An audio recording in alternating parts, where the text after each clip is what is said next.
Behind every code is an enigma. We are the Spy-Fi guys, and this is the Imitation Game.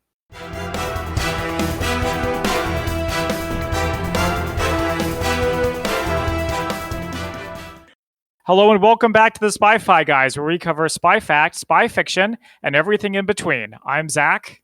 And I'm Christian. And today we have a guest. Dare I say a special guest? Dare I say a very special guest? I would say so. So we have Andrew from the Spy Museum. So I know I've talked about the Spy Museum a lot. So Andrew here is the curator and historian. Did I get that title right? Yep. Yeah, so he's the current curator and historian of the museum. Actually never met in person yet, have we? We haven't, not in the flesh, no. Good to see you. Great to have you on for this. Thank you. I'm really excited to speak to you both about this movie. Yeah. So we're not going to do a full interview because we got way too much to talk about. But I just wanted to know, how did you become a curator of this International Spy Museum in Washington, D.C. that we know and love? It's a good question, and I'm very pleased that I ended up with the job. I think there's a number of things that feed into it. So when they advertised the job, they wanted someone with a PhD in diplomatic history, which I have. They said someone with some military intelligence experience would be good, which I have. Some kind of experience of working in museums or with material culture, which I have. I used to work at the 9/11 Museum and also a museum back home in Glasgow in Scotland. So unbeknownst to me, all of the stars aligned in the right way. And when I applied for the job, I thought that I could tick most of the job criteria off. So they ended up upon me for better or for worse, and they're not getting rid of me. From what I've seen of everything you've done with the Spy Museum so far, I think they're very lucky to have you. Wow, you're too kind. Thank you. As usual, you ask one question and then you get an answer that prompts a million more questions. But I'm going to restrain myself so we can get started with this movie here. So as Zach said, we are covering the Imitation Game from 20-something. 2014? Yeah, I thought it was more recent than that. I guess these times, time is sort of malleable. So yeah, 2014 seems like yesterday. But yeah, starring Benedict, Cumberbatch, Keira Knightley, a lot of people actually that I was like, I did not expect to see in here. So let's get started here. The IMDb summary is, during World War II, the English mathematical genius Alan Turing tries to crack the German Enigma code with help from fellow mathematicians while attempting to come to terms with his troubled private life. Yeah, I'd say that's a pretty good sort of synopsis of that. I was relatively familiar with Alan Turing before we watched this, and I was hoping the movie would explain exactly how the code breaking worked, and it did not. It did to a degree, yeah. And then the interesting thing about this movie is not quite non-linear, but there's like 3 different timelines that happen throughout the entire movie. We have 1951 Alan Turing, we have World War II Alan Turing, and then we have like schoolboy Alan Turing. And those sort of weave throughout the whole thing. This opening is especially confusing because it starts with him in jail, which is good because the audience is like, why is he there? But then it jumps back maybe a few weeks into the past when his home is being robbed. So we have, what was his name? Detective Knock, played by Rory Kinnear, who I recognized from some of the James Bond movies. He plays Tanner in like most of the Daniel Craig ones. And this opening scene, we immediately learn Alan Turing's personality, which is that he's basically Sheldon Cooper from The Big Bang Theory. So, Andrew, in my understanding, this was not the way Alan Turing actually was in real life. Is that the case? I mean, one of the interesting things about the opening of the movie, so you mentioned the job at the Spy Museum. So in one of my presentations for the job, I actually used a still from the Imitation Game. And if you can, I'm assuming you've watched it recently, but you'll recall that at the beginning, Alan Turing is wearing a face mask, and he's wearing yes, and I used that to tie into the kind of COVID era, which is when I applied for the job. So yeah, they never knew that in 2014, but that opening is very COVID relevant. Yes, that's right. But I was referring more to how he is kind of a jerk to the cops. And this is something I've seen in other movies, by the way, where a brilliant character treats cops as like blue collar, kind of dumb, like, oh, you just wouldn't understand it. I think it's in Law and Order a lot too. Well, I feel like it's not just cops. He treats almost everyone like that. Right. So is that correct? I believe that they overplay the degree of his social disconnect. From what I've read about Turing in the past, a lot of these figures were definitely on the eccentric spectrum, but I don't think that he was so disconnected as it comes across in the movie. Mm-hmm. Certainly moving forward into the next scene where we jump to 1939, and he's being recruited by Charles Dance, Commander something. Christian, you know all the characters' names. Yes, he is Commander Denniston. Yeah, so he's making jokes, and Alan Turing is just like, I don't understand this thing you humans call jokes. Yeah, Alan Turing is almost set up as like a robotic, does not compute. What is this thing that you're doing here? Yeah, that's definitely part of the opening. So I like, when Denniston's asking him, why do you wish to work here? He asks, are you a pacifist? No, I have no interest in war. I'm just very good at crossword puzzles. Like, okay. Crossword puzzles bothered me. We'll talk about that later. And I also interesting. thought when he said he's not political, that also is relevant later, and we'll talk about that. So he says, you're here to crack the uncrackable code. They have an Enigma machine, but they need to know its settings so that they can use it. And he meets Hugh Alexander, who's a rival. He's also really smart. But unlike Alan, he actually can talk to other human beings. Yeah, so I was very amused here that we have like not just one, but two members of the Downton Abbey cast here. John Cairncross, who's actor, I cannot remember his name, but he plays the driver turned love interest. Now I'm forgetting his name, and I just had it. Matthew Good plays Hugh Alexander, who is one of Mary's suitors at the very end, if I recall. So I was just like, oh, okay, what are you guys all doing here in this, I guess, around the same time, almost the same time period? One about the crossword puzzle. One of the ways that I think about Enigma, so this machine, in the movie they say 159 million possible ways of kind of coding this stuff. So where do you even begin with that? Like where do you begin with that kind of number? One of the ways that I like to think about Enigma is like, imagine the world's most complicated crossword puzzle. Okay. So I'm not very good at crossword puzzles, but whenever I do them, one of the easy ways to get into a crossword puzzle is to find a 3-letter word. Right? You find a 3-letter word, and then you try to use that as a basis from which to build out and try to get some of the other ones. And why is a 3-letter word an easy one? Because of mathematics, because of there's only a certain amount of combinations of letters that can go together to make a 3-letter word. If you find some 3-letter words, that gives you a start for the world's most complicated crossword puzzle. So what were some of the 3-letter words for Enigma? One of them was that if you typed, for example, an A, it would never come out as an A on the other side. Right. If you typed a B, it would never come out as a B. So you've got 26 3-letter words. Nazi Germany was a particular type of society, authoritarian, dictatorial. How did their messages end? You've seen the war movies. What do German soldiers say to each other when they say goodbye? Heil Hitler. So if every message ends in some way in Heil Hitler, you've got another 3-letter word. If it's naval Enigma messages, they quite often have, or almost always have, a weather report at the beginning. So there's certain things that you can begin to apply to Enigma to try to get inside it. But one of the problems with Enigma is that it resets every night at midnight. So Enigma is an electromechanical way of encoding information. And it stands to reason, and you see some of this in the movie, the way to attack an electromechanical device that has 159 million possible permutations is to have an electromechanical machine. So that's where the bomb comes in.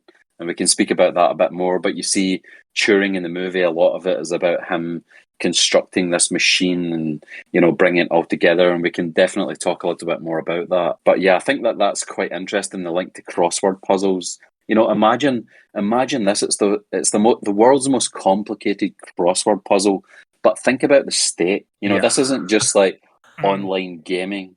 This isn't just like you're sitting on a Sunday morning with the Washington Post crossword. Mhm. This is like, the Battle of Atlantic, the Battle of Britain, the future of your country's at stake. Everything is on the line. And On you're this one crossword puzzle that on resets the, at midnight every day. every single day. Wow. So to me, this kind of brings into focus what's going on in the movie. Definitely, yeah. Well, that leads very well back into the movie where Mark Strong explains that while we've had this conversation, 3 people have died. Yeah. So we need to move this along. And then there's another scene where they explained everything they just explained in the previous scene. That's sort of one of your bugging me. pet peeves. Yes, it does. There's also a graphic where it looks like there's going to be an attack, but we don't see the attack on the screen. They save some money there. And as we said, Turing is building a machine by himself and nobody else wants to be involved. There's a little jumping back to 51 where they're trying to investigate him more, but his war record is classified. And then there's some friction. He needs parts. They want him to be a part of the team.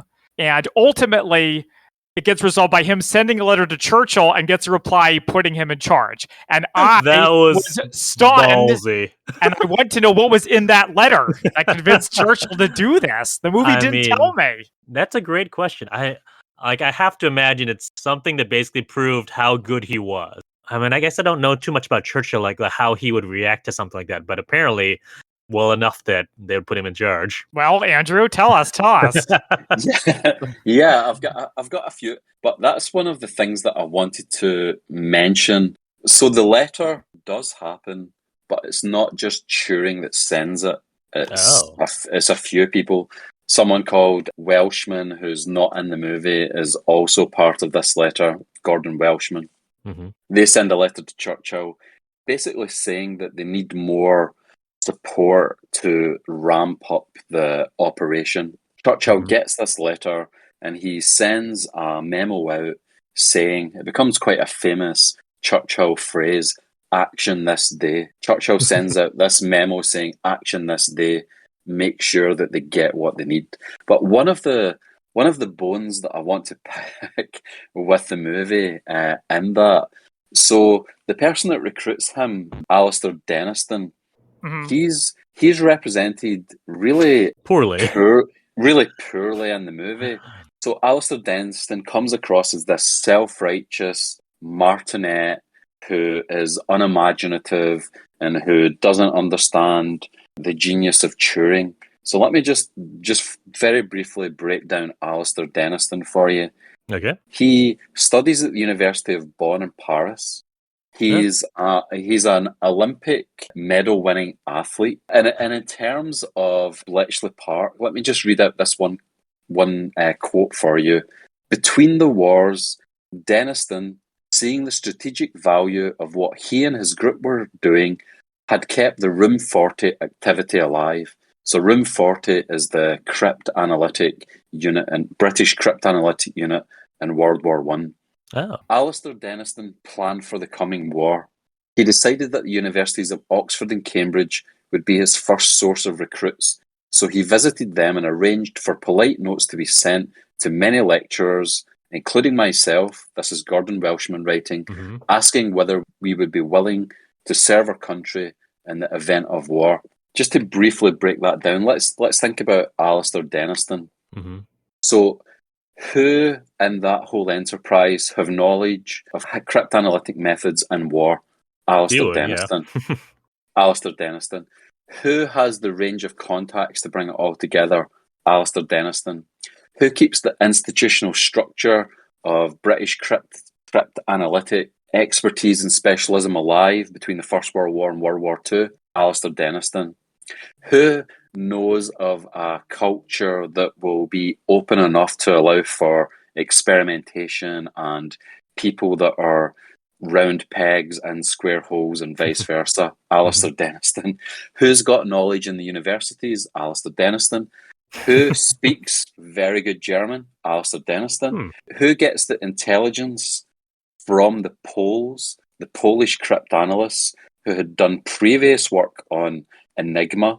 They had a thing called the bomba, which you see in the movie, which Turing improves and scales up. Alistair Denniston is, one of the people that makes sure that information comes to Bletchley Park. Who recruits Alan Turing and Gordon Welshman? Alistair Denniston. who chooses Bletchley Park as the place where it's going to take place, halfway between Oxford and Cambridge, but not too far from London? Alistair Denniston. And one of the most famous American code breakers, William Friedman, he is very complimentary about Alistair Denniston. So I'll get off of my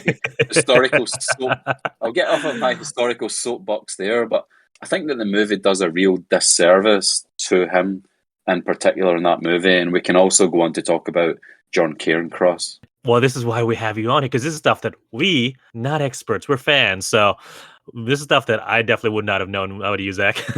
Yeah, it definitely sounds like Denniston is the Aaron Burr of this movie.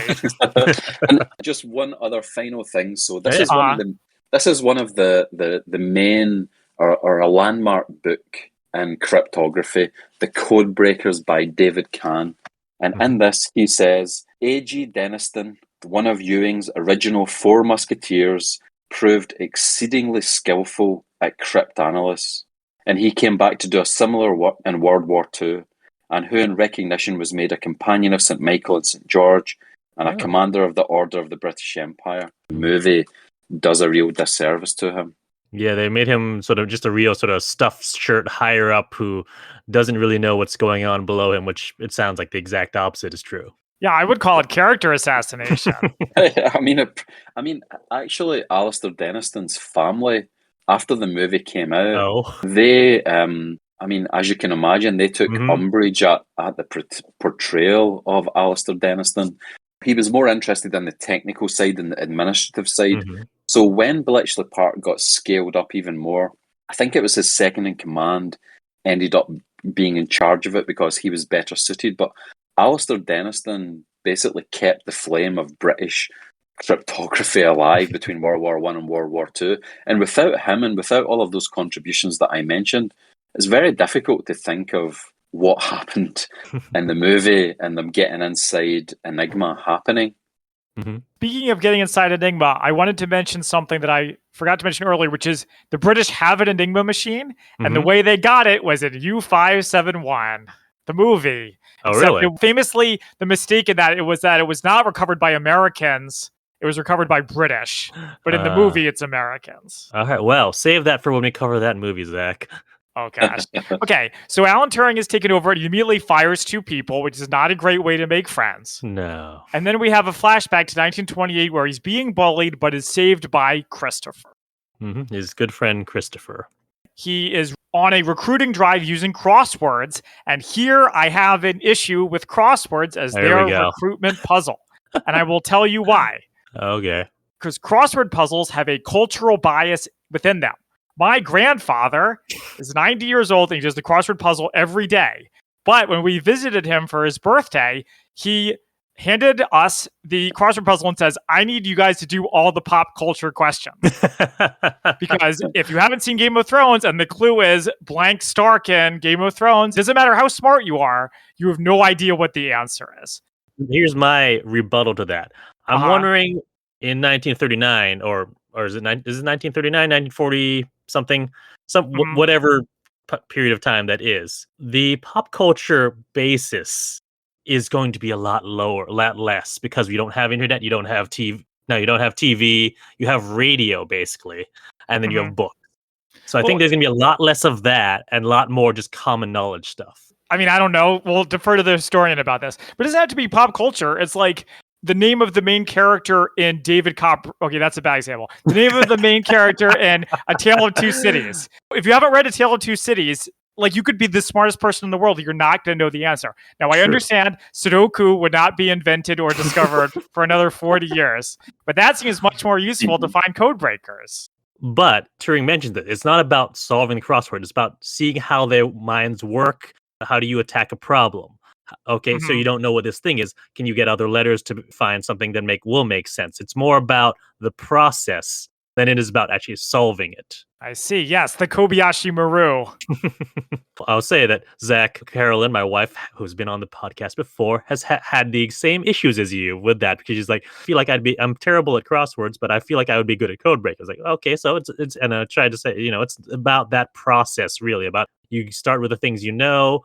It's like eliminating possibilities. Exactly. Yeah. So it's more about that than what's the name of this guy. It's because they're also like, if you've done crosswords, they're not always straightforward questions. They'll be sometimes it's a tricky thing. All right, how do you think about things in an abstract way and bring it back together? That's really what it's more about.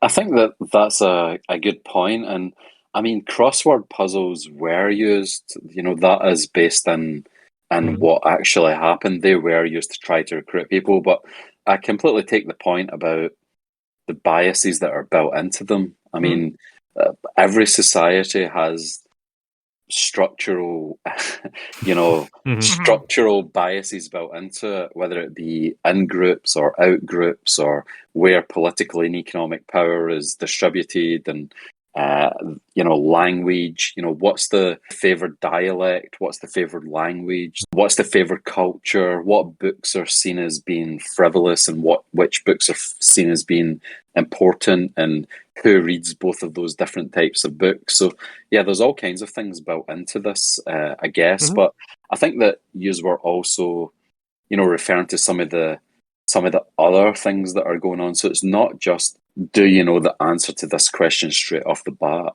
It's, can you figure out probabilities? Can you rule things out? Can you say, if this, then that? Can you compare things? Can you, try to deductively work out what the answer is? So I guess there's like two things going on there. Like just the straight up answers to the questions is probably more. There's probably more like cultural biases built into that, but the more higher order like cognitive skills, that's probably something a little bit different. I remember taking an IQ test once that was, can you figure out the common idiom? So like they would have the word rosy with a circle around it, like ring around the rosy. That seems much more culturally biased, because if you don't know the common idiom, you're in trouble. We said that they use crossword, but we didn't say how. So these are like just put in. I'm trying to think, what are the British papers? The Times and the Mail? The Daily Mirror. I don't know. The Times, the Mail. Yeah. The Times, the Mail, the Mirror, the Guardian. Yeah. So it was just put in one of those, and it says, if you've solved this under 10 minutes, call this number or something. And so you can't put an IQ test in a newspaper and say, hey, solve this, and maybe get recruited by a secret organization. Okay, so we meet Keira Knightley, who is Joan Clark. That's her name. She's faster than Alan at solving the puzzle, even though she almost doesn't get in by a douchey guy with a clipboard. So I enjoyed this part, like just her. I did not enjoy her almost being turned away by the guy who said, oh no, the secretaries are upstairs. But I enjoyed her showing that she was even better than the men at this. She passes the test, doesn't go. He has to go to her parents' house to get her. She asks him, why do you go through so much effort to help me? And he says his famous line, it's the people who you don't expect to do something extraordinary, or something like that. I have it in my favorite quotes. We'll get to it. We'll get to it. But my question is, why didn't he just say it's because you're the best? That's a good question. I don't know. I have no good answer for that. Because he's such a robot, I expected him to say, you're better than me at these puzzles. Ergo, you're really good at this job. Ergo, I want you. There's nothing to do with emotions or feelings. He also still has a giant ego. Apparently, yes, he does. So we also had a short scene back at school, Christopher showing Turing a book about codes and ciphers, and we get more of how, at that age, Turing doesn't pick up on social cues and refers to people talk and how they say something mean another thing as like a cipher, basically. Yeah. Back at home, which is to say back in the war, we get a little bit of manufactured drama. They think he's a spy. They're searching his stuff. Hugh is mad at him for working on the machine, and he almost smashes it with a wrench. We also find out that he's named the machine Christopher. Yes. So did the smashing of the machine, did that actually happen? As far as I know, it never. The bomb machines were not, I would have to look it up. I believe they weren't built at Bletchley Park. Oh. And Alan Turing certainly wasn't like sitting switch there. Boards. Like creating it straight off the bat, like at Bletchley Park. It was done in a different type of way. So that scene's not accurate. Yeah. So it's like scientists versus engineers. Like he's the scientist and someone else is the engineer. Yeah, and in the movie, it's about the Enigma machine and about the bomb machine that unpacks it. But the Enigma machine's like more mobile. It's able to be used on the battlefield and stuff. But there's another cipher in the Second World War called another machine, called the Lorenz machine, and that's much more complicated than Enigma. It's sturdier, it's bigger, it's less mobile. They build a machine to get into that called Colossus, and that's an engineer called Tommy Flowers. And that's another thing that we could discuss. Why does society choose certain types of heroes over others? Like Tommy Flowers built the Colossus that helped to break the Lorenz cipher, which was even more complicated, but hardly anybody's ever heard of him. But he was, but you're right. There are two parts to it. There's the engineering part. There's how do we cash this out in terms of mechanics, and then there's the theoretical stuff that's behind it. So that's where I think Turing makes important contributions. In 1936, he has this paper.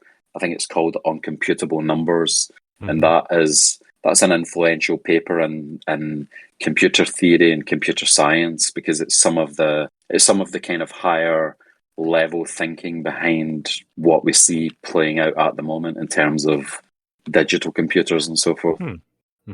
Absolutely. So before we move on, we also had two short scenes. One that's sort of just back in 1951,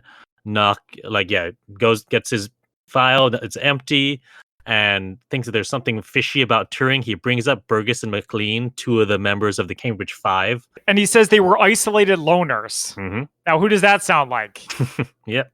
It sounds like the movie version of Alan Turing, not the real life version. And also we had a little scene that sort of set up the stakes. So Britain at this point was starving and America was sending supplies, but they would keep getting lost to U-boats. Yeah, this was great. It was so scary. Commander Denniston is openly accusing Turing of being a traitor, basically. But he's trying to learn to be nicer to the team with the help of Joan. He even tells the classic joke about running away from the bear. I don't have to be faster than the bear, faster than you. And then jumping back to 1920s, we have the most blatant note pass I've ever seen between two students. The teacher is standing right in front of them, and he just hands it over. But then it's in code. Obviously, he got started with coding at a young age. And then we get another news report. The Nazis are continuing to advance. And I like this. It's overlaid with the gears, all the parts of Christopher moving around. It was a very nice sort of filmmaking way of, all right, showing the stakes, but also showing a almost literal ticking clock in a way. Well, the machine works, which is surprising, but then it takes too long. It's like Deep Thought from Hitchhiker's Guide to the Galaxy, where it's going to take 1,000,000 years to fix. And eventually they get sick of waiting, and Denniston and the cops break in, and they stop the machine, which I thought they would be about to unplug it, and then it would stop. And then it would work. You mean if this were a fictional movie? That's right. And they would be like, oh, Alan Turing, we were so wrong. I was waiting for that to happen, honestly. I was like, but as you said, or as you kind of said, no, this was based on a true story. So that is not what happens here. Yeah, this is one of our true stories. They stop it. And after much negotiation, they tell him, okay, you have 1 month and we're shutting you down for good. Yeah, I like this. So Denniston tries to fire Turing, but his team has actually started to stand, like led by Hugh Alexander, starts to stand up for him, saying, if you have to fire him, you'll have to fire me too. It's like I am Spartacus, basically, yeah. There's also a little bit of a subplot here about a USSR spy, which... A Soviet spy, yes. It didn't do much for me. I'd love to get Andrew's take on it when we get to it. Yeah.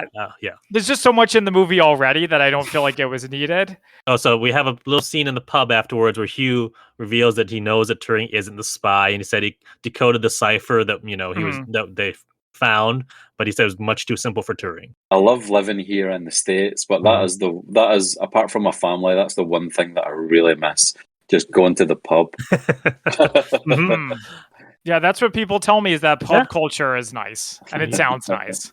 Okay, back in the 1950s, they revealed that although they were looking for a burglar, they found out Alan Turing is gay, and they are going to arrest him because it was illegal then. So Detective Knock seemingly like doesn't care about that. He was more curious about, all right, what's going on? Why is his record, wiped from the war? So he's like, and wants to interview him for 30 minutes.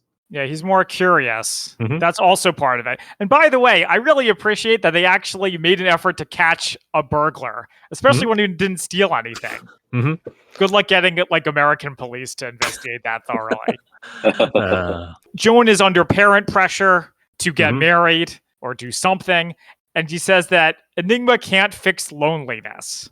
So they come up with a plan where they're going to marry. Well, you say it so matter-of-factly, but no, it's more of a... You can almost see the gears in his head moving. If you're married, you couldn't leave. If you have a husband, then you don't have to leave. And so you can see, he's like, all right, what if I do this?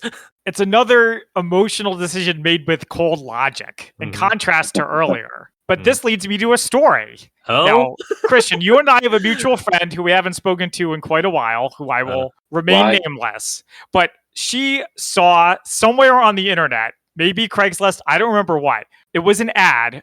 The guy said, I am a guy who lives in the US. I am from China. I need to marry a woman because I am gay, but I need to trick my parents into believing that I am married to a woman so that they stop asking me probing questions. So our friend answered the ad, went with him to China, married him there, was put up in a hotel, free drinks, free food, all of that stuff, went back to the US, hasn't heard from the guy since, and she still has all of her internal organs. I have not heard this story.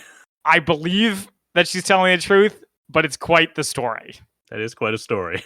That's intense. And it was a more innocent time, I guess. So anyway, so back to the movie here. At the pub, they are... Well, he tells a dirty joke in what is mostly a family-friendly movie, which I was surprised I definitely by. did not realize what this joke was the first time I saw it. But we'll just say that, Hugh is a bit of a lad, shall we say. They say that. And there's a part where Alan Turing is has a what have I done look on his face, which I appreciated. And this is where we find that Karen Cross has deduced that Turing is gay. But says that he can't tell anyone. First of all, it's illegal. Second of all, he's arrested. They'll take away all of his work, and he would never get to work, either in cryptography or, in university. Yeah, it's all over, basically. So we get a flashback where he's starting to become more in love with Christopher at his school, but then Christopher doesn't come back from a break. So what's up with that? And then back in the cell, this reminded me of Blade Runner, because the cop is like, can machines stink? And Alan Turing is like, that's a stupid question. And he drops the title, The Imitation Game. So I'm going to talk about this a little bit. Him creating a computer that can think is a great idea, but I feel like it didn't belong in this movie. That's not what this movie's about.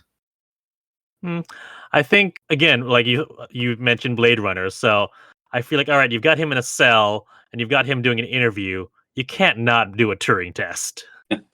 Was it a paper that he wrote, or something he wrote about this? Yeah, this was the Imitation Game. It's where the title of the movie is, so you have to work it in somehow. I think that you're right. I think they're trying to do a lot of different things in the movie. Leads to a lot of conflations and omissions and shoehornings and all those different types of things that we see in movies. There's a lot of interesting concepts that I would have liked to see further unpacked. They're going to be more later too. And actually, oh my gosh, I forgot to mention one. And I'm going to mention it now. There we go. Okay. So if you walked into this movie and you didn't know the historical background or anything, there's a brief part where you don't know if the machine will work. And when they're about to get shut down, and I had a thought, and I was like, what if Alan Turing was using all of this money and resources not to crack the Enigma code, but to build that machine he's always wanted to build? Okay. Because in older movies, there's this concept of like the evil scientist who's willing to sell out his fellow normal people for science. It's especially true in like classic 1950s movies like The Thing from Another World. But a really good example from more modern movies is the Aliens movies, Alien and Aliens, where the corporation wants to take the alien back and study it while everyone else wants to kill it. So in this case, Alan Turing is like, what if I made a machine just to see if I could? And who cares about the war? Because he said earlier he's not political, right? Okay. Huh? Also, Werner von Braun. That's another example. Oh, okay. I'm okay. You know what? I'll give you von Braun in that case. Yeah, but the movie is not going in that direction. And as it turned neither out. did real life, to be clear. It's not a sci-fi horror movie. Although that would be quite interesting, right? Yeah. You know, you've got like Pride and Prejudice, and then someone come up with Pride and Prejudice and zombies, and then you have Abraham Lincoln Vampire Slayer. You know, it could be quite interesting to have Alan Turing, evil genius. Yes, yeah. Well, yeah, there's a comic that I enjoy called The Manhattans, which is everyone involved in the Manhattan Project as like super scientists, space age explorers. Huh, interesting. And one of them is Richard Feynman, who actually reminds me a lot of Alan Turing. Really? In the movie, yeah. Having read Feynman's book, they are very different personalities, or at least from what's portrayed in the movie. Well, I read Surely You're Joking, Mr. Feynman, and he seemed like a total dick, to be frank. Richard Feynman True, but he got humor. That's correct. That's like I would say personality-wise. Yeah, I think they were very different. Mostly at other people's expenses. Yeah. But he also liked bragging about how smart he was, which he was pretty smart. Yeah, so credit where it's due. Okay, so back to the movie. They're in the bar, and Hugh is interested in this girl, and he has some Wedding Crashers type dialogue, where he's like, "If a woman gets engaged, her friends are more likely to put out." What a classy guy. So I enjoyed this part here where Joan's friend Helen and Hugh are like sitting at different tables, and they both know what the cues are if they're both interested. And you can see definitely like goes back to before when Turing was talking with Christopher, is like, you know, when they say one thing but mean another, and he doesn't understand these cues. And so I enjoyed the like his confusion at that, and then enjoyed his like awkwardness of like he doesn't know how to be a wingman. I mean, to be fair, and I don't know whether this is British or what, but if a girl smiles at you once and then ignores you for 15 minutes, I would not pick up on that, personally. No, maybe I don't know. I'd say that I would. Maybe it was a 1940s thing. Who knows? Maybe. So she talks about how she's a wiretapper as well. They do the thing where it's, say that again. What did you just say? That's it. I figured it out. Eureka. I like this, though, because what triggers is something, but it's not exactly what they end up using. She jokes about having a crush on a German who's basically her opposite number, the person who sends every one of the women who intercept messages get it from or cover a specific German radio tower. And so she jokes that, it's too bad because he has a girlfriend, and he apparently uses the same 5 letters at the start of his Enigma message every time, which they're not supposed to do. They're supposed to use random letters. And so when he thinks about that, using the same letters at the same time, then that just starts his wheels turning. So it's not exactly what they end up using. What I thought was going to happen here was there'd be like, all right, find all of the messages that came from that tower and then use that to extrapolate from everything else. Would have worked probably, but it would not have worked as well as what they end up doing. I will say it's one of the best examples of that cliche. Mm-hmm. Just to go back to the 3-letter words that I was talking about earlier, that's like an example of them. The same 5 letters she says every single time. So Enigma is it's like a finite system. So you're just trying to understand the whole system, and that's another 3-letter word into it. Mm-hmm. Exactly. Absolutely. So this part is really exciting. They're running around, figuring it out. I was thinking, what if the weather report they send at a different time, though? They're the Germans. They always do the same thing. Trains ran on time. So basically they did it. They cracked it. Hell yeah. And I'm like, okay, now is the movie about to end? Because this is the emotional high point of the movie. Do you guys agree with me about that? Yes, I would. I would say, the cracking, when they've actually cracked it, is the emotional high point for me. But now they have a dilemma. I think that the dilemma is a really interesting part of the movie. Yes, it is. It should have been its own movie. So the dilemma basically is they can stop an attack, but if they do, the Germans will find out. So it's the classic needs of the many outweighing the needs of the few. And for those counting, that's 2 Star Trek references Zach's made today. I'm going for the record. They bring that into relief by making one of the people at Bletchley have a brother on, I think it's a brother on one of the convoys. Yeah. Right? And then he's like, save my brother's convoy. And it's a very interesting ethical dilemma, isn't it? Like, what do you do? It's basically like God powers. You're saying I'm going to allow these people to die, but these people are going to live. Yep. So this confused me because they say it's a passenger convoy. Yep. I was like, why are passengers traveling by ship in the middle of a war? Refugees. Andrew, explanation. I can't remember them saying that, but They did say it was a passenger ship, which you're right. I didn't think about it in that moment, but yes. I mean, I guess there still has to be some level of movement of peoples, but I guess from what I understand, it was mainly about goods and military material later on. But yeah, I'm guessing people had to go back and forward as well. But you certainly wouldn't catch me on one of those convoys. No. I mean, yeah, that makes sense, though. People want to visit America, see family. Even if it's dangerous, people will still do it. It could also be, government officials.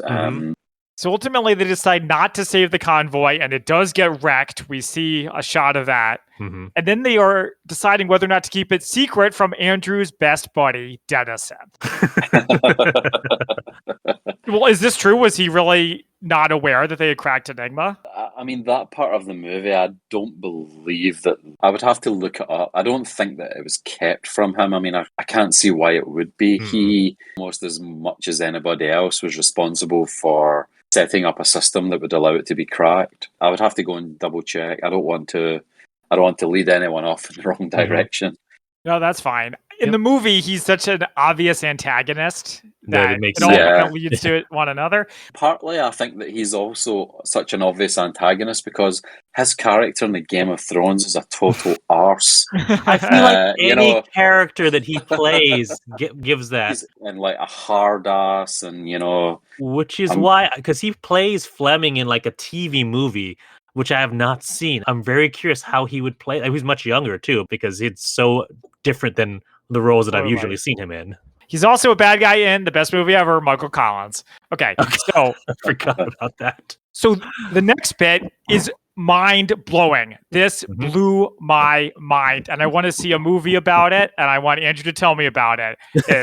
They do a statistical analysis of how to win the war at a bare minimum, playing God on like a gigantic scale. So they calculate how many attacks can we stop in order to win the war without giving away what we've we broken know. it.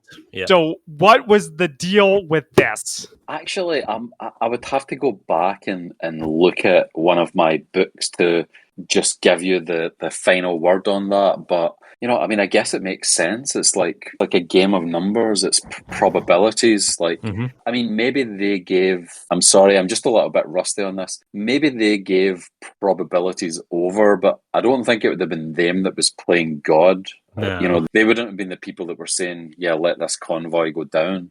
Like, those would have been decisions that were made further up the food chain.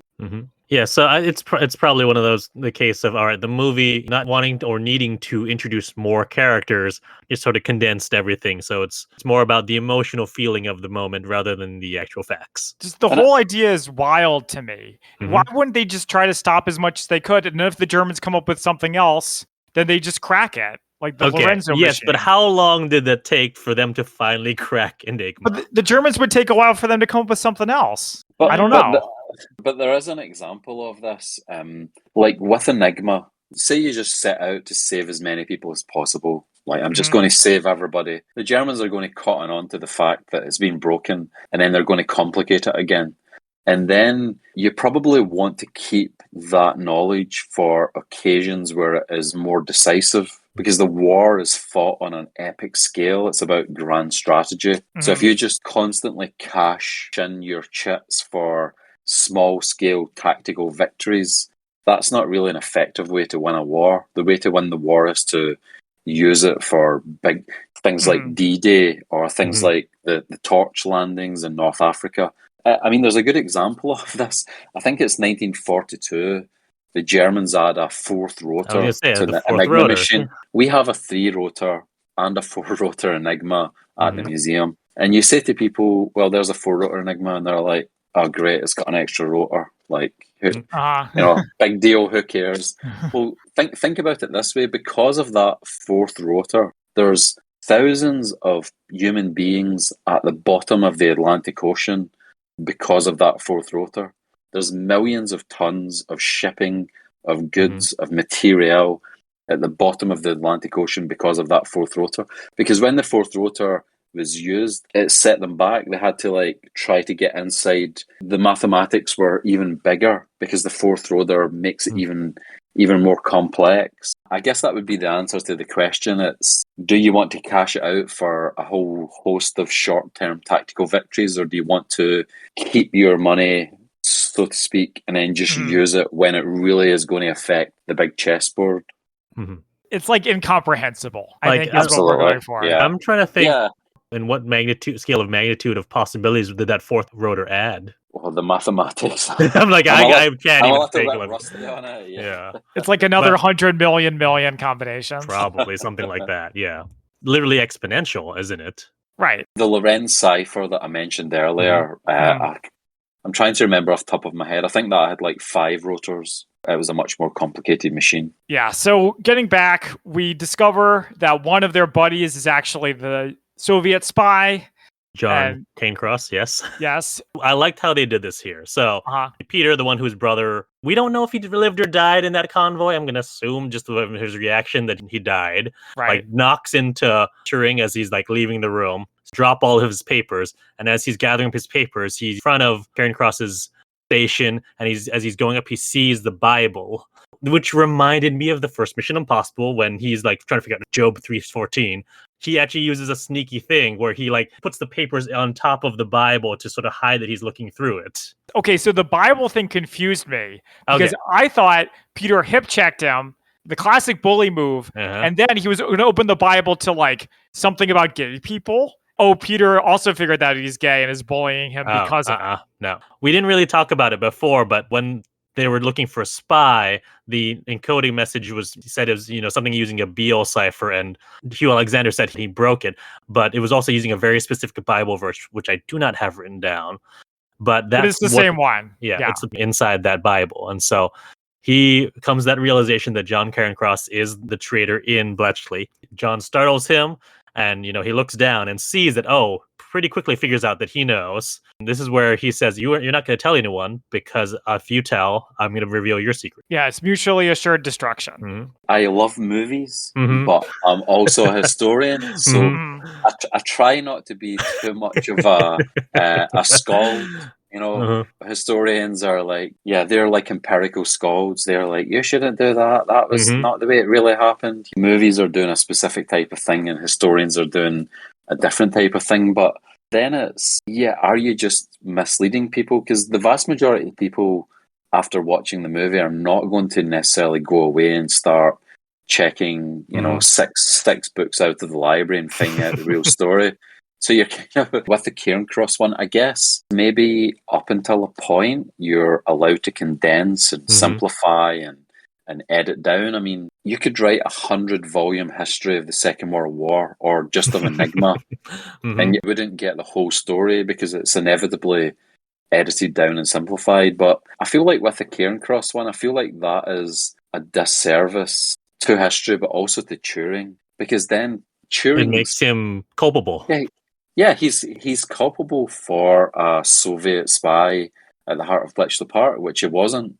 For people that see Turing as a hero, and he was a genius without a doubt. I mean, I understand why they are pissed off by this, to be honest. But on the movie making side, though, you got to think, oh wait, do we know that if they ever actually worked together? They were in different huts. That's what I thought. I was like, I don't think they were actually, like, I know. So, Zach, you may not know, John Cairncross is the 5th member of the Cambridge Five. I did not know that. So that's why he's important. But yeah, so from a movie-making perspective, all right, we've got Cairncross. He's one of the most memorable people. He worked at Bletchley. Okay, we have to bring him here. And there's no way we can have Cairncross without doing something about him being a Soviet spy, which I think he was already at that time when he was at Bletchley, at least. Yeah, he was a Soviet spy. I don't know if Cairncross is really necessary. It's like the point you were making. The movie's trying to do a lot of different things, and I think that if it had just focused on doing certain things and taking more time and developing some of the characters more, then it would have been better. The Cairncross one, well, besides being a kind of slight on Turing, Mhm. I guess the other part is there's a bit in the movie where they're like, oh yeah, he's not too bright, talking about Yeah. John Cairncross. Yeah. That literally couldn't be further from the truth. Mhm. In the book, I think it's called Triple X by the intelligence author Nigel West. Mhm. He says, quote, John Cairncross was one of the most intelligent men of his generation. Oh. End quote. Like, this guy went to the University of Glasgow and then the Sorbonne and then Cambridge. He went for, so it was really prestigious in Britain back in the day and still now, to go for the exams that they used to have Mhm. to get in to work for the government. He went for the civil service and the Foreign Office exams in 1936. He was top of both of them. It's like a relatively unique achievement. Like, I mean, imagine that. Like, all of the people that he's competing against, he's the son of an ironmonger, so working class, lower middle class background, gets this amazing scholarship to the Sorbonne, goes to Cambridge, speaks multiple languages, goes on to be a world-leading scholar of Molière, a French playwright. He was sick. He was like so freaking bright. But the movie makes him out to be a bit of a doofus. There's a great book called My 5 Cambridge Friends, and it's by a guy who was responsible for running them. Oleg, was it? No, this is Yuri Modin. Oh, that's right. And he was one of the people that ran the Cambridge Five. That's right. And he talks about how John Cairncross was like unbelievably clever. But what the movie is maybe alluding to is that he was that kind of stereotype of the person that's really bright but doesn't really have a lot of common sense. He would turn up to his meetings with his handler late. He forgot things. He was clumsy. He was a bit of a klutz. So he was that. But to say that he's not bright, I don't mean to be splitting hairs here, but I just think that the movie could have done a better job of just keeping the characters more or less in their lanes. And Cairncross could have been a different movie. I don't think he had to be in this one. Turing's story is like amazing enough to do the whole movie. We don't need to bring Cairncross into it, or that's just my 2 cents. Yeah, no, I agree. And I guess I can see from a filmmaker's perspective why they would want to put him in. But yeah, it is unnecessary. But it was also nice because I kind of forgot what his name was. And then when they revealed that it was Cairncross, I was like, oh, we're going here. So that's 2 people now that this movie needs justice for. Him and Denniston. They're going to be in their own movie. The thing is, though, when you guys say that Alan Turing is culpable, in the very next scene, he's telling on Cairncross to Mark Strong. To Menzies. He was in the beginning. He was working for MI6. So yeah, Turing reveals that Cairncross is a spy. Menzies says that he knows and actually had him placed at Bletchley, which I assume is not the case in real life. Yeah, that's not the this whole angle. Yeah, and that he apparently used him to leak whatever information they wanted to Stalin, but because Churchill apparently was so uptight about giving information to the Soviets. This part is total deep state, where the intelligence communities do whatever they want. The prime minister doesn't even know, and they're thinking 12D chess. They're thinking 20 years ahead. But yeah, they're like, so Alan Turing, are you going to help us with the spy angle? And it's not really clear. I guess he says yes, but it's not so clear. There's a bit where he says, I'm not a spy. And it just made me think of The Courier. Because it's also absolutely Benedict Cumberbatch and saying, but I'm not a spy. I'm just this person. Yeah, for those of you just tuning in, we have covered The Courier and Michael Collins in previous episodes. That's why we were joking about that earlier. Yeah. So the next bit is like a scene from a movie with a boy and his dog, where the boy throws stones at the dog to get it to leave, and it's really sad. I would never have made that connection until you just said that, Zach. That's, I think, on a different level, just like Mark Strong. What it made me think of was Harry and the Hendersons. Well, I don't know what that is. Oh, movie from the 80s, but forget I mentioned it. But basically, Joan he wants her to leave because it's too not hot. Safe. Yeah, in his opinion. And he tells her that, I don't even care for you. She's like, you really are a monster. But I do think that they call off the wedding, right? Yeah. He also comes out to her, which is something you skipped over to try to, get her to move away, saying, I'm gay and obviously we can't be married. And she's actually remarkably fine with it. She's like, no, we care for each other in our own ways. That made me wonder if she's like asexual or something.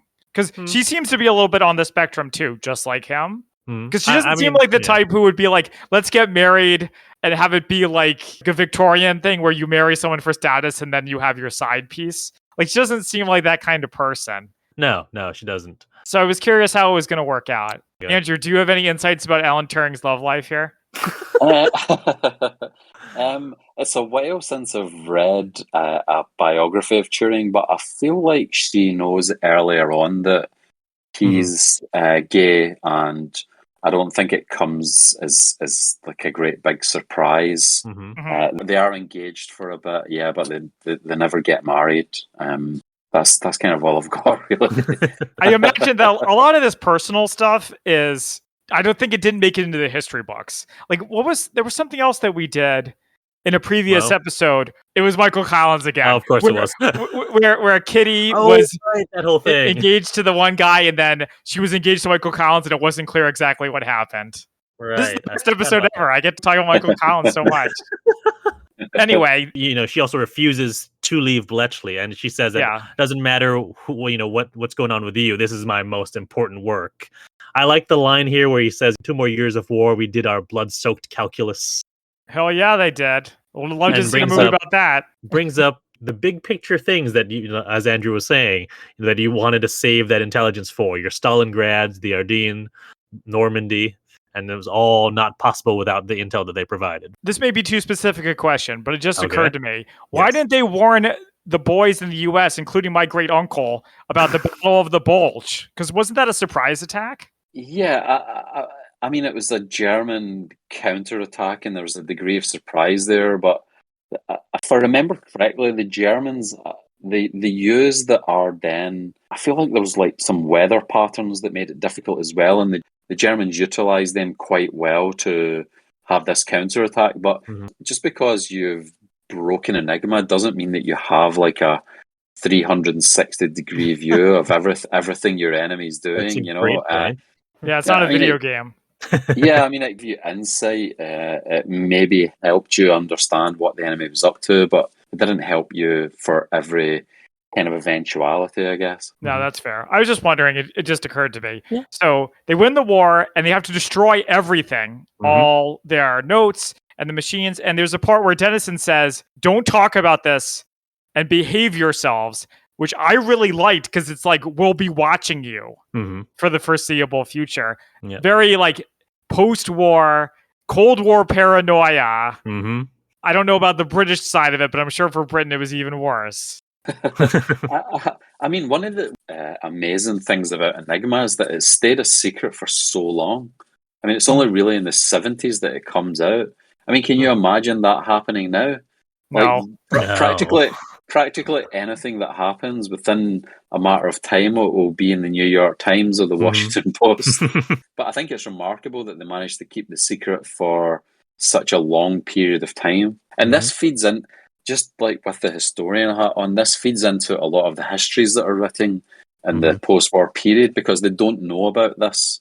So, for example, a general may seem like more of a competent general or more of a genius because he defeated the enemy, but maybe he just knew what they were doing, where they were, and he had the ability to surprise them. So there's that going on as well. But one thing that I did want to say about the movie, it's difficult to do this, but how do we keep a hold of the fact that Alan Turing was a genius, was a hero, made a vitally important contribution to Enigma and the war, but at the same time recognizing that this was a huge operation. There were many other people that were involved. Alistair Denniston played an important role. Gordon Welshman, who's not in it. Hugh Alexander. Poles who came up with the idea of the bomb in the first place. The Poles who came up with the idea. They give like a minor reference to them. This is something the Polish created, but it's an improved version. They only give like the briefest mention, say, okay, we can say that we've said it, but moving on.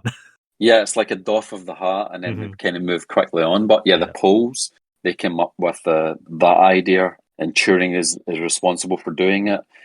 People like Tommy Flowers, American code breakers, like American cryptanalysts are nowhere really in this movie. There's many, amazing people that are at work. Even the role of women, like they're doing a lot. There's a high percentage of women at Bletchley Park doing a whole variety of different roles. So it's not just about Luke Skywalker. It's also the rest of the rebellion. It's also about the rest of the rebellion. It's about Han Solo. It's about the Millennium Falcon, Chewbacca, the guy with the hose, the guy with the hose.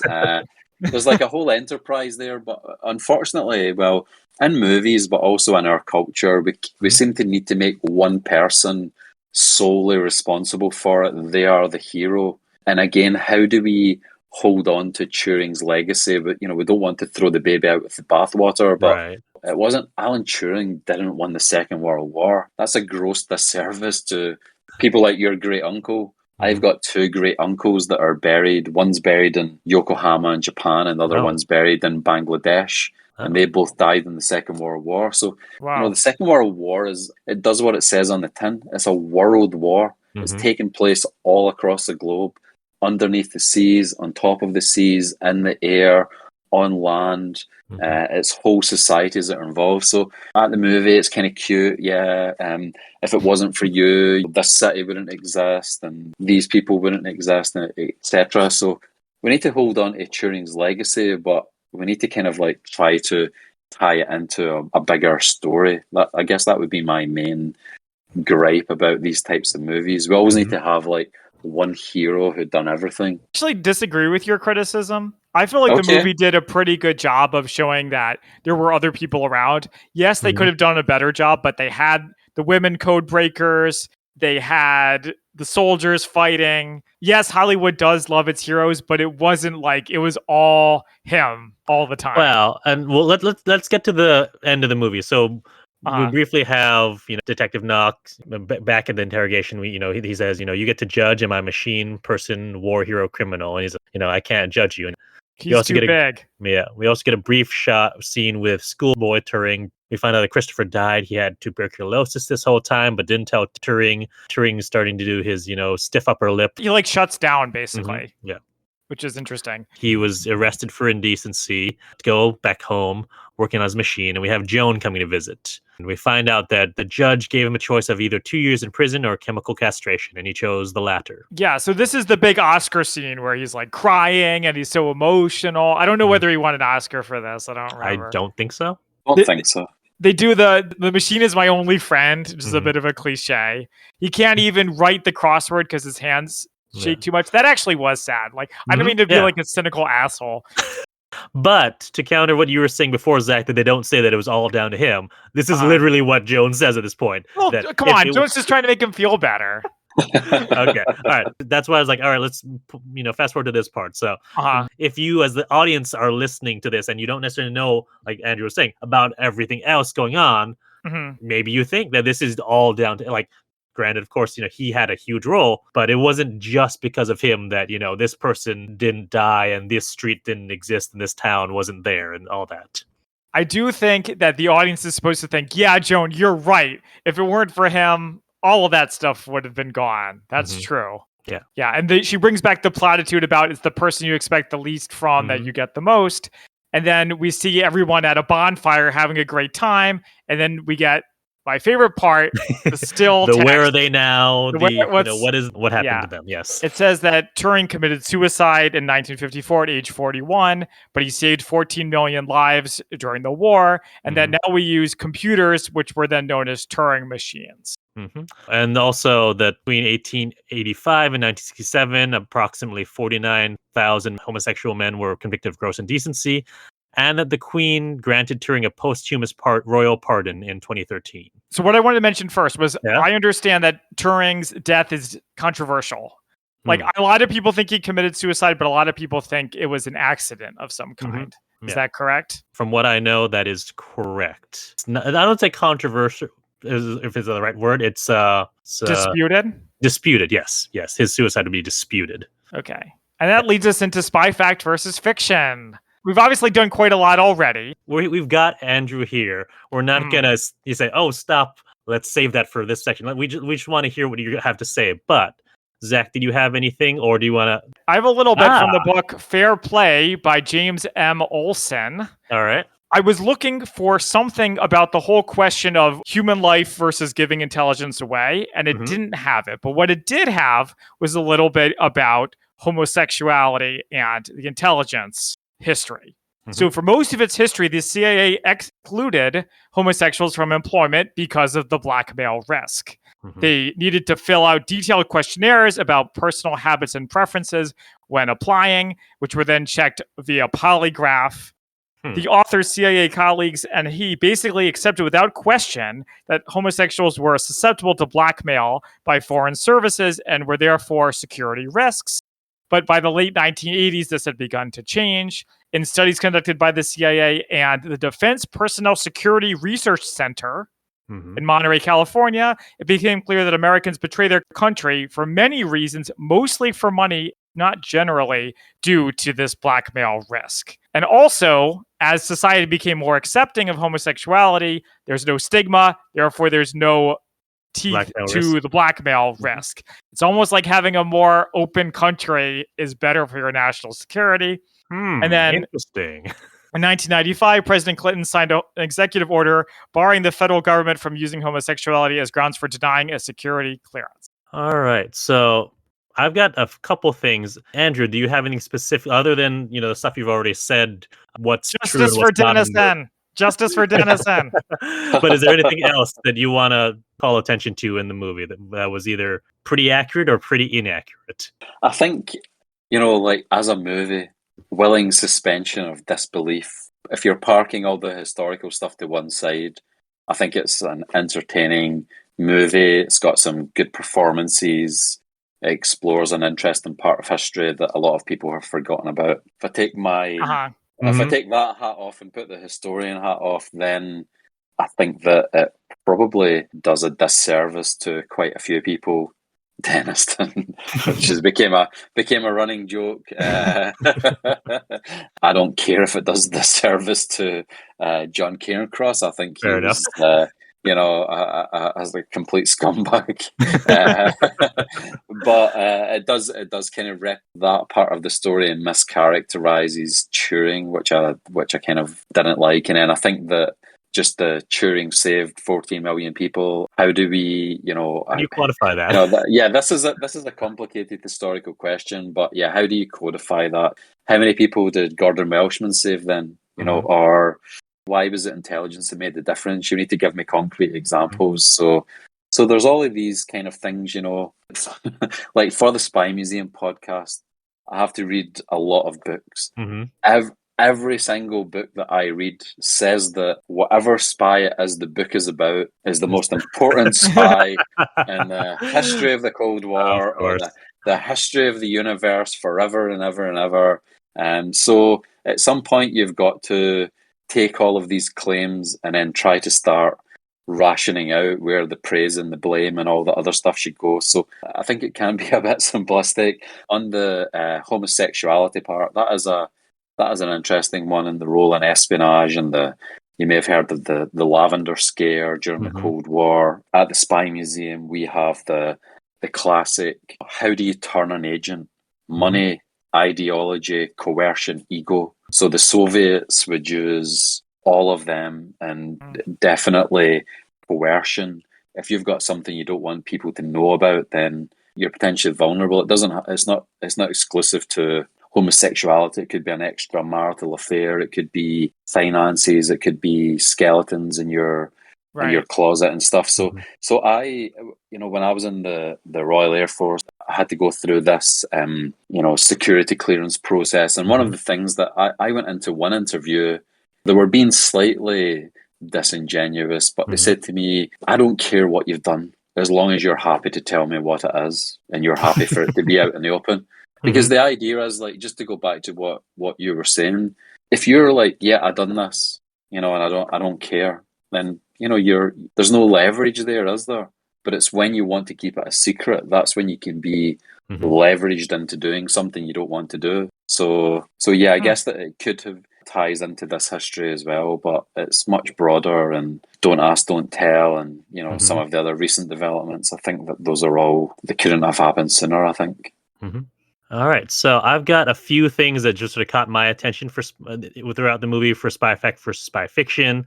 Right. When we're introduced to Stuart Menzies' character, and he says they work for MI6, and someone else says there are only 5 divisions of military intelligence in the British government. And I think we talked about this briefly on our Dr. No episode when M says, I've been in charge of MI7, because at that time, MI6 was not publicly acknowledged until 1994, even though every other James Bond movie besides Dr. No refers to MI6.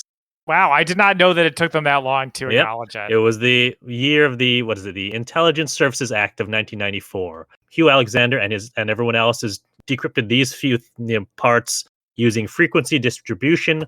What they're talking about is frequency analysis, which is a method used in code breaking where certain letters in different languages, for example, English, the letters E, T, A, and O are some of the most common. So if there's more commonly appearing letters, if it's a straight letter substitution, then those letters, if you find those letters that appear the most common, you can sort of figure out from there what might be some of those letters, and from there just sort of piecemeal it out. Funny, I'm going to do the plug for the Spy Museum. In the Spy Museum, as part of the one of the interactives is codes and ciphers. Have a couple of different things you can decode. One of them is using frequency analysis, which is the one that you have I think 90 seconds. So I always go for the other ones. So all right, I know how to do those. I can get higher scores in my end result. But the next time I go, I'm going to try frequency analysis, because I understand it conceptually, but I've never actually been tried to use it. Is that what the other guys were doing while Alan was working on his machine? And he said, Yes, you'll get lucky occasionally, but it's exactly. not practical on a grand scale. Okay. Exactly. Yeah, so that's what they were doing. So the book that Turing is given by Christopher is called Codes and Ciphers, which begs the question, what's the difference between a code and a cipher?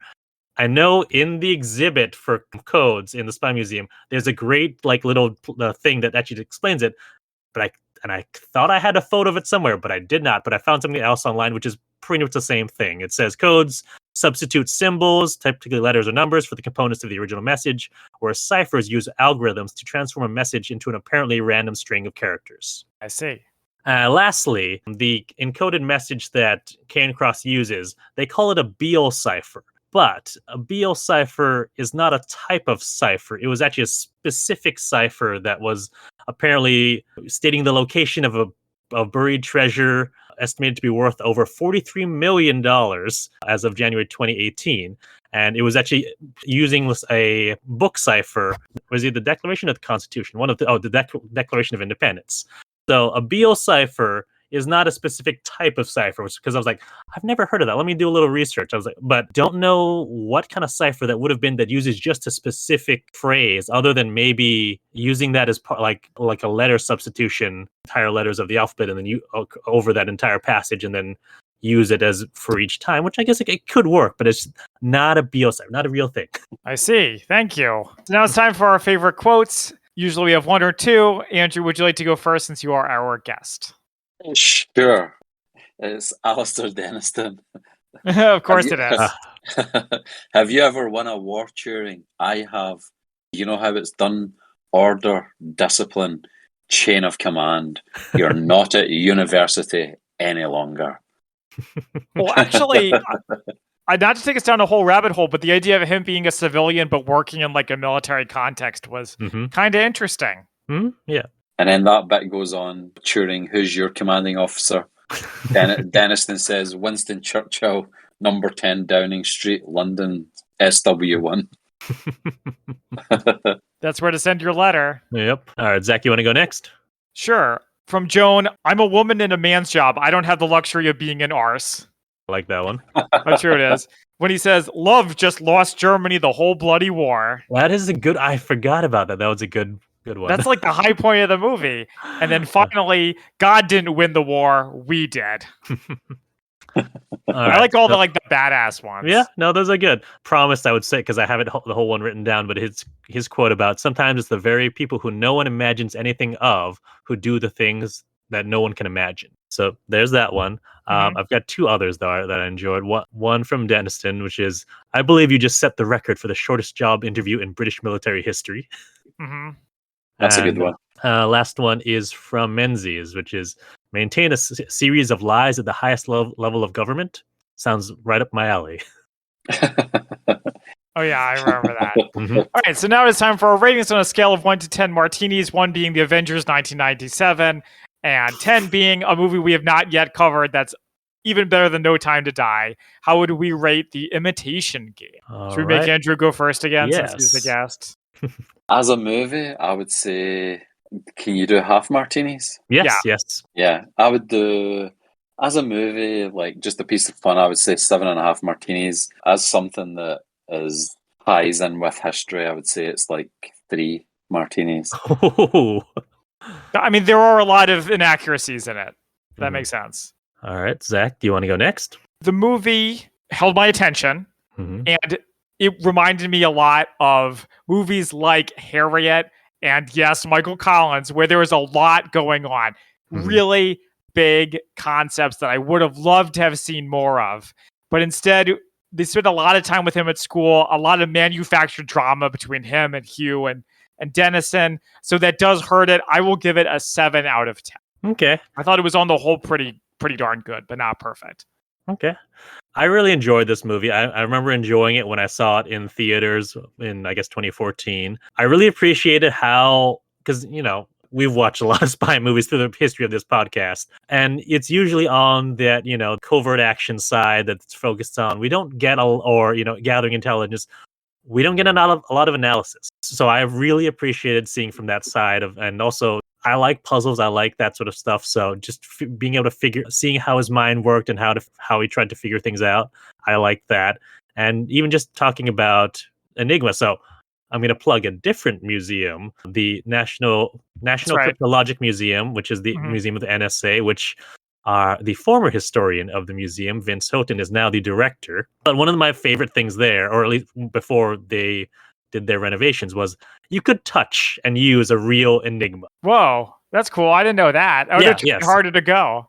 Yeah, no, that is my favorite thing, that they had 2 that were just, I don't know if they were replications or what, but the fact that everything, the plug boards and everything, you could move, and you could move the dials, you could set it different settings. When they brought that out in the movie, as they're doing that big emotion, like what you said was the emotional climax of the movie, you need 3 of them working. All right, one who actually has what the plugs are and puts it in, one who types it in, and the other who actually, because there's no output in there, that's physical output. You have to have someone writing down each letter as it comes out. That's but true. Since then, being able to touch it, and also even just learning, about Enigma at the old location, the Spy Museum, when they had that little exhibit there with kind of virtual Enigma that you could use.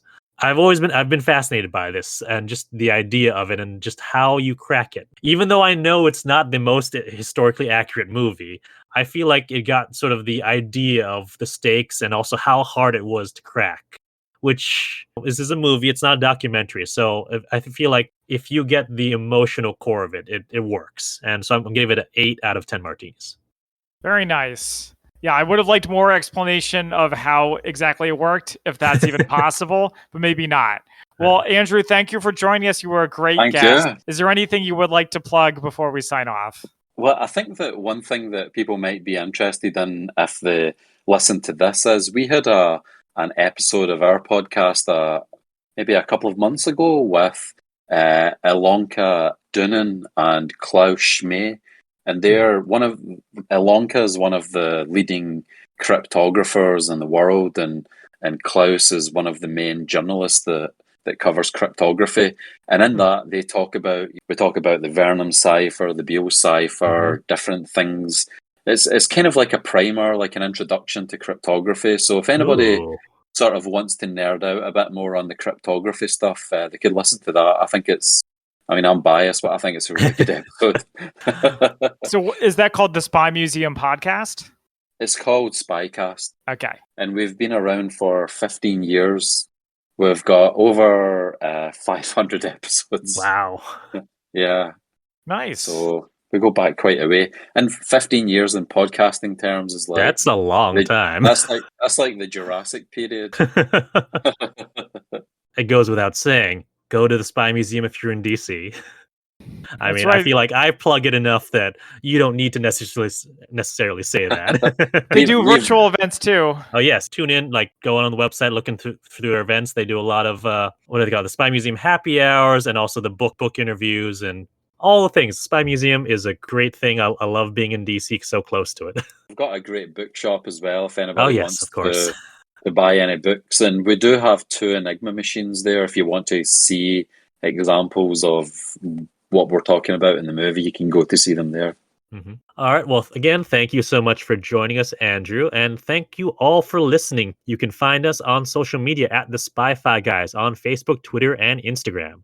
Until next time, I'm Christian, And I'm Zach. and we are the Spy-Fi Guys signing off. Thank you for listening to the Spy-Fi Guys. If you enjoyed our podcast, please be sure to give us a 5-star rating on iTunes. The theme song from this podcast is Mistake the Getaway by Kevin MacLeod from Incompetech.com. Licensed under Creative Commons by Attribution 3.0. Films, books, and television shows reviewed by our podcast are the intellectual property of their respective copyright holders, and no infringement is intended. This is a personal podcast. Any views, statements, or opinions expressed in this podcast are personal and belong solely to the participants. They do not represent those of people, institutions, or organizations that the participants may or may not be associated with in a professional or personal capacity unless explicitly stated. Any views or opinions are not intended to malign any religion, ethnic group, club, organization, company, or individual. You can find our podcast on social media at The Spy-Fi Guys on Facebook, Twitter, and Instagram.